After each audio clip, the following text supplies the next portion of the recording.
महावीर जन्मोत्सव। अपने यहाँ 3 शब्द प्रकाश है। एक होता है जन्म दिवस, सेकंड होती है जन्म जयंती और तीसरा होता है जन्म कल्याण। और तीनों में ही डिफरेंस है। जन्म दिवस 3 लोग के समस्त प्राणियों का होता है जी है।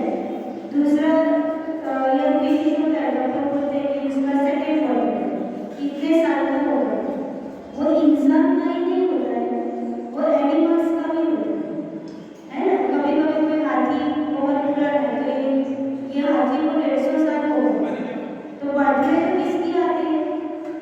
सभी की आती है। बर्थडे सिर्फ अपने मनुष्य की नहीं होती, वो एनिमल्स की भी होती है, सबकी होती है। तो देवनागी की भी बर्थडे सेलिब्रेशन होता है भाई। नरक में सिर्फ दुख के साथ होता है, बाकी हर जगह बर्थडे सेलिब्रेशन होता है। तो जन्म दिवस अकेले इम्पोर्टेंट नहीं है, क्योंकि जन्म दिवस सबका ही आता है।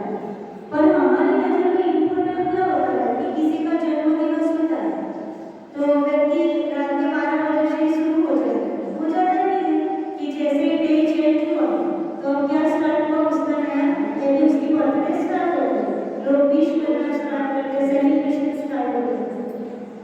पर जब जब जन्म दिवस आता है तब तब क्या होता है कि जितनी एज आप लेके आए थे, इस पर्याय की जितनी एज आप लेके आए थे उसमें एक प्लस हुआ कि माइनस हुआ, समझ में आया? एक माइनस हुआ ना। फॉर एग्जाम्पल कोई 90 इयर्स की एज लेके आया और उसका 1 साल फिनिश हुआ तो 89 हो जाएगा।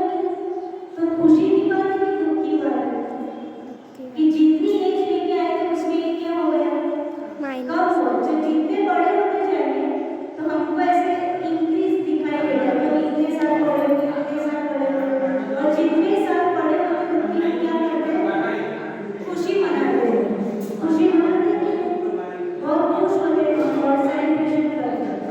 पर उसमें खुशी मनाने की दिन नहीं है, वो क्या है,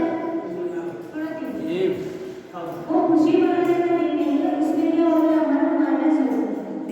तो हमको हर बर्थडे पर सोचना चाहिए कि हम ऐसा कुछ काम करें कि ये फिर से जन्म मरण के फेरे ही हमारे ना हो जाए, और उसके लिए ही हम कुछ पुरुषार्थ करें तो हमारा बर्थडे मनाना क्या है, सक्सेसफुल। दूसरा शब्द मैंने क्या बोला था, जन्म जयंती।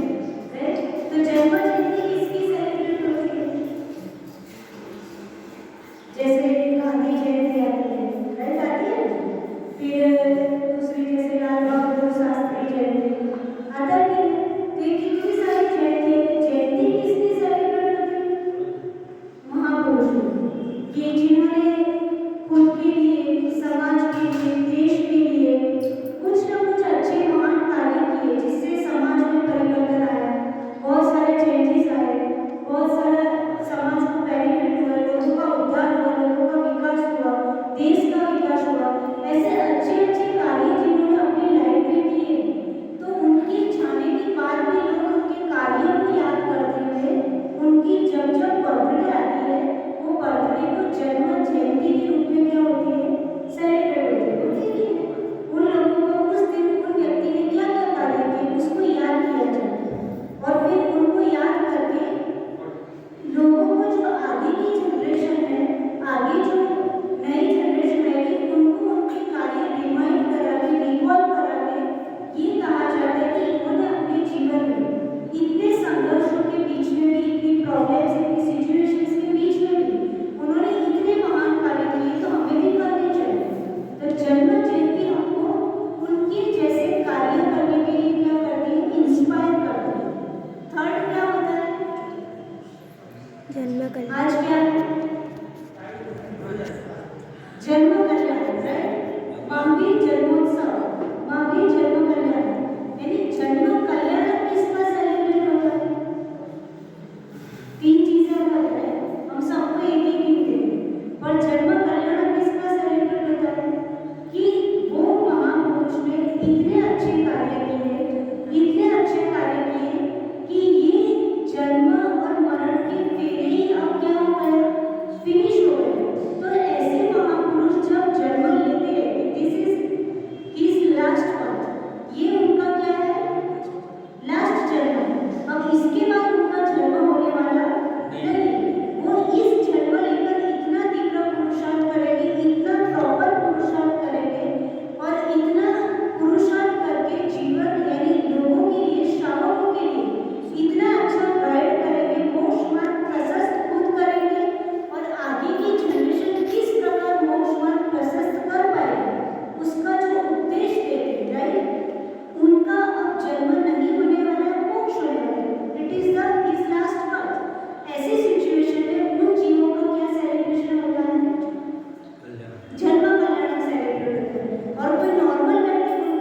वो अपने सभी इंद्रों को साथ लेता हाँ, है। सौंदर्य इंद्र, यानी सौंदर्य इंद्र सपरिवार आता है और सपरिवार आकर के पूरे जन्म कल्याण की बहुत बड़ी इवेंट होती है, राइट? अपने आप को इवेंट होती है, बर्थडे इवेंट है, ये ओकेजन की इवेंट है, राइट?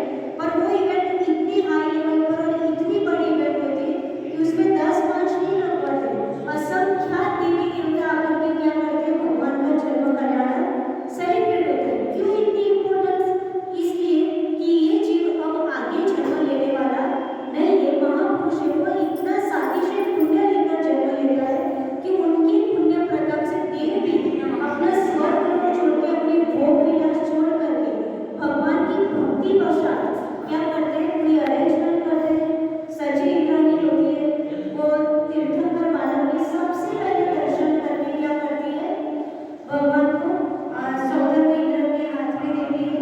सौंदर्य इंद्र को ऐरावत हाथी पर विराजमान करते हैं और ऐरावत हाथी पर पूरा सपरिवार, यानी पूरा सौंदर्य इंद्र की पूरी जितनी देव है, वो सारी पूरी देव सेना बोली जाती है उसको, वो सब मिलकर के 1,40,000 योजन ऊंचा जो सुमेरु पर्वत है, वो सुमेरु पर्वत पर किसको लिया जाता है, तीर्थंकर बालक। बालक जन्म हुआ बालक कितना छोटा होता है, उतना छोटे बालक को इतने बड़े ऐरावत हाथी पर विराजमान किया जाता है और ऐरावत हाथी से 1,40,000 योजन, 1,00,000 योजन की हाइट पर जो सुमेरु पर्वत है, वो सुमेरु पर्वत की ईशान दिशा है।